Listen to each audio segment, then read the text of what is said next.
43 jours, c'est la durée exacte du plus long shutdown de l'histoire des États-Unis. 43 jours de paralysie politique, d'administration fermée, de fonctionnaires sans salaire et d'un pays pris en otage par ses propres divisions. Après 6 semaines de bras de fer entre la Maison-Blanche et le Congrès, la Chambre des représentants a enfin voté, ce mardi 12 novembre, un accord de financement pour rouvrir le gouvernement fédéral. Le texte a été adopté par 222 voix contre 209, mettant un terme à une crise institutionnelle sans précédent. Quelques heures plus tard, le président Donald Trump a signé la loi, scellant la fin de cette impasse budgétaire. Pendant plus d'un mois, des centaines de milliers de fonctionnaires ont travaillé sans être payés ou ont été mis en congé forcé. Les parcs nationaux ont fermé, les retards se sont accumulés dans les aéroports, les aides alimentaires ont été suspendues et des millions d'Américains ont ressenti concrètement ce que signifie un gouvernement à l'arrêt. Le pays entier s'est retrouvé figé dans une atmosphère de tension politique extrême. La cause du blocage, l'incapacité des deux partis à s'entendre sur les priorités budgétaires. Les républicains, majoritaires à la Chambre, exigeaient des réductions de dépenses et un recentrage des programmes sociaux. Les démocrates, eux, réclamaient le maintien des subventions pour l'assurance santé et une hausse du financement des programmes sociaux.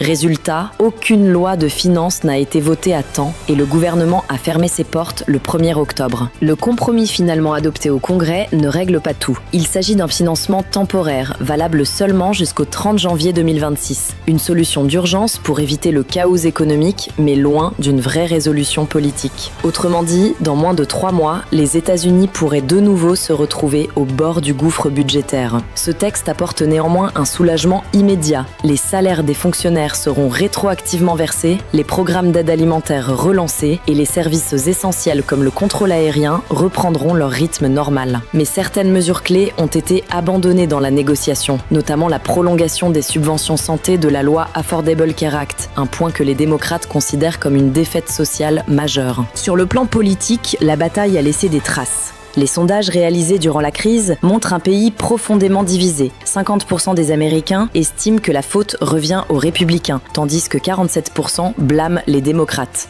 Une quasi-égalité qui illustre l'état d'une Amérique fracturée, où chaque camp accuse l'autre d'irresponsabilité. Et pourtant, malgré la fatigue et la colère, une question persiste. Jusqu'à quand ? Jusqu'à quand les États-Unis pourront-ils continuer à gouverner en sautant d'un accord temporaire à un autre sans véritable vision à long terme ? Les économistes alertent déjà. Les pertes liées à ce shutdown pourraient dépasser plusieurs milliards de dollars, sans compter la perte de confiance envers les institutions. Ce qui est certain, c'est que cette crise aura marqué un tournant. Elle révèle un Congrès plus divisé que jamais, un président déterminé à imposer ses conditions et un peuple qui, une fois de plus, paye le prix fort des jeux politiques. Et vous, qu'en pensez-vous ? Dites-le en commentaire. Et si tu veux suivre les actualités économiques et politiques en quelques minutes par jour, abonne-toi à notre page et active la cloche de notification.